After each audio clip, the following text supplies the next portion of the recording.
We'll start with the next topic, that is kinds of quadrilaterals. In that kinds of quadrilaterals, first we are going to study parallelogram and then we'll see all other quadrilaterals. So take out page number 46 where you have got parallelogram. Okay. Now parallelogram is a quadrilateral where both the opposite sides are parallel to each other. Okay. So there are four sides here. If you can see, this side AB is parallel to side DC. And side AD is parallel to side BC. So it is written here AB parallel to DC, AD parallel to BC. So this is how you write. This is a symbol of parallel. Okay. Now you have got different types of parallelogram. ये और अलग type of parallelogram है. If you observe these parallelograms, इसको observe करोगे तो आप देखोगे कि PQ is parallel to RS, QS is parallel to PS, LM is parallel to ON, and LO is parallel to MN. Okay. But if you see these parallelograms here, okay, here what is there in this quadrilateral, these two sides are parallel, AB or CD, but these two sides are not parallel to each other. AC और BD parallel नहीं है. Similarly अगर ये देख रहे, ये भी quadrilateral है, पर इसमें ये दो sides parallel, ये भी sides parallel नहीं है और ये side भी parallel नहीं है. Similar this, okay, ये दो sides parallel है, पर और कोई sides parallel नहीं है. एंड पैरेललोग्राम में सिर्फ चार साइड्स होते हैं, ये तो पैरेललोग्राम है ही नहीं. So all these are not parallelograms and all these three are parallelograms. Now before going to the further elements of parallelogram, सबसे पहले समझ लो कि पैरेललोग्राम जाने से पहले कि कोई भी क्वाड्रिलेटरल है उसमें क्या क्या चीज़ें होती है. Suppose this is a quadrilateral 4 sided figure. उसमें side A B, B C, C D और डी, ये चार साइड्स है. उसमें से ऑपोजिट साइड्स कौन सी और ऑपोजिट साइड्स को नॉन कॉन्सिक्यूटिव साइड्स भी कहते हैं. ओके. तो A B and C D they are opposite sides. Then A D and C B, these two are opposite sides. तो ये दो ऑपोजिट साइड्स है और ये दो ऑपोजिट साइड्स है. फिर जाते हैं ऑपोजिट एंगल्स पे. ऑपोजिट एंगल्स कौन से है? तो एंगल ए और एंगल सी ऑपोजिट एंगल्स है, एंगल बी और एंगल डी ऑपोजिट एंगल्स है, angle C and A, angle B and D. अब जाते हैं एडजेसेंट साइड्स. अब एडजेसेंट साइड्स को कॉन्सिक्यूटिव साइड्स भी कहते हैं क्योंकि वो साइड बाय साइड है. ये ऑपोजिट है तो वो साइड बाय साइड है. अब साइड बाय साइड कैसे होते हैं तो देखते हैं. ए डी, अब ये दिख रहा है आपको ए डी. अब ए डी के एडजेसेंट दो साइड्स है, ए बी भी उसका एडजेसेंट साइड है और डी सी भी उसका एडजेसेंट साइड है क्योंकि ए डी के साइड में एक साइड में ये है और एक साइड में ये. सो एक साइड में ए बी है और एक साइड में डी सी है. तो AD adjacent side is AB, AD has got adjacent side DC. वैसे है अगर हम AB लेते हैं, AB के भी दो adjacent side है, एक साइड है BC और दूसरा है AD. सिमिलरली BC के adjacent side कौन से हैं तो ये CD और AB. Okay. Now adjacent angles मतलब बाजू वाले एंगल्स. अभी A है, एंगल A के बाजू में कौन सा एंगल है? एंगल B भी है और एंगल D भी है. सिमिलरली एंगल बी है, एंगल बी के बाजू में कौन सा है? ए बी है और एंगल सी बी है. सो पेयर्स अगर बनाने को बोले तो एंगल ए के साथ एंगल बी बनाना है और एंगल ए के साथ एंगल डी भी है. Okay. So these are the consecutive angles जो साइड बाय साइड है. अगर एंगल डी का कॉन्सिक्यूटिव एंगल है, एडजेसेंट एंगल कौन से है तो एंगल ए और एंगल सी. और ऑपोजिट कौन सा है तो these are opposite. Okay. Adjacent मतलब साइड में. If you have understood this much, then we can go to the next topic of elements of parallelogram. अब elements of parallelogram. Okay. अब parallelogram में कितने opposite sides हैं और कितने opposite angles हैं? तो दो pairs हैं. Okay. एक pair opposite side ये है और दूसरा pair ये है. तो two pairs of opposite sides हैं. और angle भी एक pair ये है, angle A और angle C, और दूसरा है angle D और angle B.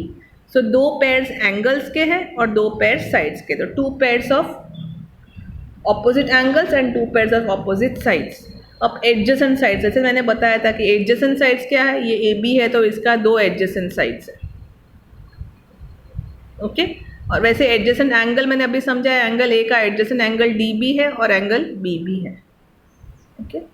अब इतना समझ में आया तो फर्स्ट प्रॉपर्टी पे जाते हैं. प्रॉपर्टी फर्स्ट क्या है? The opposite sides of parallelogram are equal in length. उसका मतलब कोई भी पैरेललोग्राम के ऑपोजिट साइड्स हैं उनकी लेंथ क्या होगी? हमेशा इक्वल होगी. मतलब अगर ये 10 सेंटीमीटर है तो ये भी 10 सेंटीमीटर होगा, ये 5 सेंटीमीटर है तो ये 5 सेंटीमीटर होगा।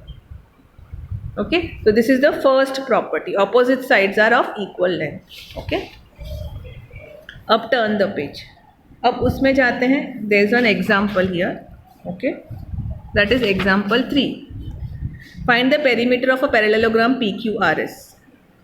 ओके, अब इसका पूरा पेरीमीटर फाइंड करना है, और फिगर में दिया है यहाँ पे 12 सेंटीमीटर दिया है वैल्यू, और यहाँ पे 7 सेंटीमीटर दिया है। अब ये 12 सेंटीमीटर है तो ये भी 12 होगा, ये 7 है तो ये भी 7 होगा। अब पेरीमीटर में क्या करना है, हमें सारे 4 साइड्स को ऐड करने हैं।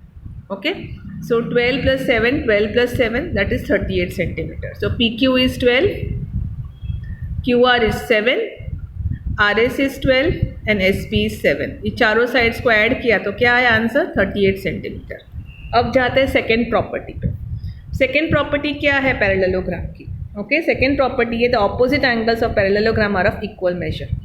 जो जितने भी ऑपोजिट एंगल्स है वो क्या है, इक्वल मेजर के हैं। On based on that property अब देखते हैं कि एग्जाम्पल नंबर 4, एग्जाम्पल नंबर 4 में बेस्ट पैरेललोग्राम दिया है, यहाँ दिख रहा है BEST। ओके, और हमें क्या फाइंड करना है, x y z फाइंड करना है। Where is x, x is here, where is y, y is here, where is z, z is here. अब सबसे पहले ऑपोजिट साइड्स, हमारे पास ये 100 डिग्री है तो ये ऑपोजिट है, तो ये x क्या हुआ, 100 डिग्री हुआ, क्योंकि opposite sides are equal. Okay, अब हमें पता है कि क्वाड्रिलेटरल के टोटल डिग्री कितनी होती है, 360। अब ये 100 + 100 कितना हुआ, 200, तो बची कितनी, 360 - 200 कितनी बची, 160। मतलब ये दो एंगल्स है वो टोटल कितना होगा उनका, 160 होगा। अब ये दोनों एंगल्स इक्वल है, ये एंगल भी और ये एंगल, बिकॉज ये ऑपोजिट एंगल्स है, तो डिवाइड बाय 2 करोगे तो आंसर क्या आएगा, 80। सो ये भी 80 होगा और ये भी 80, और टोटल मिला के 360। So we got 2 answers, x is 100 और z इज 80। अब हमें फाइंड करना है y। अब ये दोनों लीनियर पेयर फॉर्म हो रहे हैं। अब लीनियर पेयर मतलब दोनों का टोटल कितना होगा, 180। सो इफ दिस इज 80 तो 180 - 80 कितना हुआ, 100, तो ये कितना हुआ, 100। सो हमें तीनों की वैल्यू मिल गई। ओके, अब जाते हैं थर्ड प्रॉपर्टी पे। थर्ड प्रॉपर्टी क्या है, adjacent angles of a parallelogram are supplementary. मैंने बताया था एडजेसेंट एंगल्स मतलब जो एंगल साइड बाय साइड है, और सप्लीमेंट्री मतलब टोटल उनका कितना होता है, 180। ओके, टोटल कितना होता है, 180। सप्लीमेंट्री एंगल्स का टोटल कितना होता है, 180। मतलब साइड साइड वाले जो एंगल्स है, ये एंगल और ये एंगल का मेजर कितना होगा, 180। ये एंगल और ये एंगल का कितना होगा, 180। ये एंगल और एंगल का कितना होगा, 180। मतलब एडजेसेंट एंगल्स जो भी है उनका मेजर कितना होगा, 180। Supplementary means how much it will be, 180। Okay, based on that you have got example number 5। In a parallelogram ring measure angle R is 70 and find all other angles. मतलब ये कितना है, 70, तो हमें ये सब फाइंड करना है। एक तो ये 70 है तो ऑपोजिट हमेशा 70 हो जाएगा, एक तो एंगल मिल गया हमें। अब जाते हैं एडजेसेंट एंगल, ये इसका एडजेसेंट एंगल I है। अब हमने देखा कि प्रॉपर्टी नंबर 3 क्या है, एडजेसेंट एंगल्स आर 180 सप्लीमेंट्री, मतलब इन दोनों का मेजर कितना होगा, 180।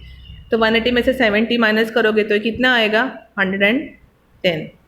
अब ये 110 है तो ऑपोजिट एंगल्स इक्वल है, तो ये कितना हो जाएगा, 110। सो हमें चारों 4 एंगल्स मिल गए। सबसे पहले ये दोनों ऑपोजिट है तो 70, फिर ये दोनों सप्लीमेंट्री है बिकॉज वो एडजेसेंट है, साइड बाय साइड। इवन ये दोनों साइड बाय साइड है, आप कुछ भी ले सकते हो, ये दोनों भी 180 होंगे, ये दोनों भी 180 होगा। Okay, so we get all the 4 angles. Okay, now turn the page.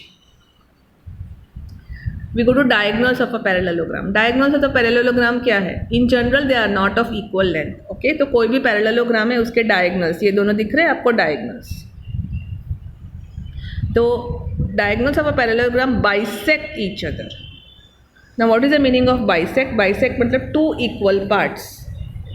मतलब दोनों diagonals क्या करते हैं, एक दूसरे को 2 equal parts में कट करते हैं। अब ये दो diagonal है तो ये पार्ट और ये पार्ट इक्वल होगा, ये पार्ट और ये पार्ट इक्वल होगा। तो फोर्थ प्रॉपर्टी है, वो दोनों एक दूसरे को बाइसेक्ट करते हैं। ओके, तो वो दोनों एक दूसरे को इक्वल पार्ट्स में कट करते हैं। अब जाते हैं एग्जाम्पल नंबर 6 पे। एग्जाम्पल नंबर 6 में यू गॉट हेल्प पैरेललोग्राम, यहाँ पे दिया है H, then this is E, then L, P. This is a parallelogram. अब इस पैरेललोग्राम में क्या दिया है, that is OE is 4 centimetre. ये O है जहाँ पे दोनों डायगोनल्स इंटरसेक्ट कर रहे हैं. OE is 4 centimetre. ओके. और दिया है कि HL, ये HL है, that is 5 more than PE. ये पूरे PE से वो कितना ज़्यादा है, 5. ओके. अब हमें फाइंड करना है OH. ये हमें फाइंड करना है. सबसे पहले ये OE 4 है तो PO विल बी ऑल्सो 4. क्यों? क्योंकि ये दोनों बाइसेक्ट हो रहे हैं, मतलब जितना ये होगा उतना ही वो होगा. ये टोटल कितना हुआ, 8. ओके. सो टोटल PE कितना हुआ, 8. अब यहाँ पे क्या दिया है, HL is 5 more than PE. ये HL है, ये PE से कितना ज़्यादा है, 5. तो 8 + 5 कितना हुआ, 13. सो ये टोटल HL कितना हुआ, 13. अब हमें ये फाइंड करना है, मतलब 13 का आधा करना पड़ेगा. सो 13 का आधा करोगे तो it will B 6.5. Okay. So it will B how much, 6.5. So half of 13 is 6.5.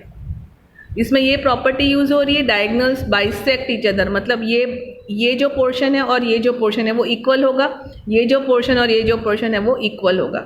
So OE will be equal to PO and HO is equal to OL. तो ये 4 है तो ये 4, तो दोनों को मिला के 8 हुआ. और ये डायगोनल में you have to add 5. So 8 + 5 is 13. तो ये पूरा डायगोनल 13 सेंटीमीटर का हुआ.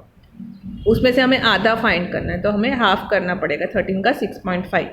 Thank you.